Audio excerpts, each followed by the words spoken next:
Maruti Suzuki ने वित्त वर्ष 2023 की तीसरी तिमाही में शानदार नतीजे जारी किए। कंपनी का मुनाफा 1011 करोड़ रुपए से बढ़कर 2351 करोड़ रुपए हो गया, यानी कि 2 गुने से भी ज्यादा मुनाफा कंपनी ने एक तिमाही में बढ़ा लिया। हालांकि इस दौरान कंपनी की बिक्री करीब 25% बढ़कर 23,246 करोड़ रुपए रही। नतीजों की सबसे खास बात यह थी कि जो कामकाजी मुनाफा था, ऑपरेटिंग प्रॉफिट था, वो 1559 करोड़ रुपए रहा, जो 82% बढ़ा और बढ़कर 2833 करोड़ पर रहा। इस वजह से कंपनी के जो मार्जिन थे वो 9.7% पे रहे।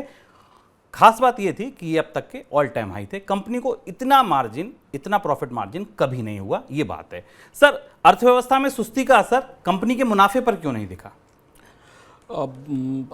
दिलचस्प नतीजे हैं मारुति के और उसके साथ टाटा मोटर्स के भी नतीजे आए हैं। इन दोनों कंपनियों के नतीजों के भीतर जाने पर यह दिखाई देता है कि कैसे कीमतें बढ़ाने के कारण कंपनी के कारों की बिक्री घटने के बाद भी उसे मुनाफा हुआ है। जो ताज़े आंकड़े हैं हमारे सामने जो बताते हैं, मारुति के नतीजे हमारे सामने जो आए हैं वो ये बताते हैं कि जैसे इसी तिमाही के आंकड़ों को देखें तो कंपनी का जो टोटल सेल वॉल्यूम था, मतलब संख्या में जितनी कारें थी, वो उसमें केवल 8% की इंक्रीज हुई वॉल्यूम की दृष्टि से। और सिक्वेंशली अगर आप देखें क्वार्टर के हिसाब से तो 10% का डिक्लाइन दिखाई देता है, गिरावट दिखाई देती है। डोमेस्टिक सेल्स में केवल 10.5% की इंक्रीज है और एक्सपोर्ट्स में 5% की गिरावट है। लेकिन इसके बाद भी कंपनी ने अपने जो हाई एंड मॉडल्स थे, जिन मॉडल्स की बिक्री तेजी से बढ़ रही थी, उनकी कीमतों में लगातार बढ़ोतरी की।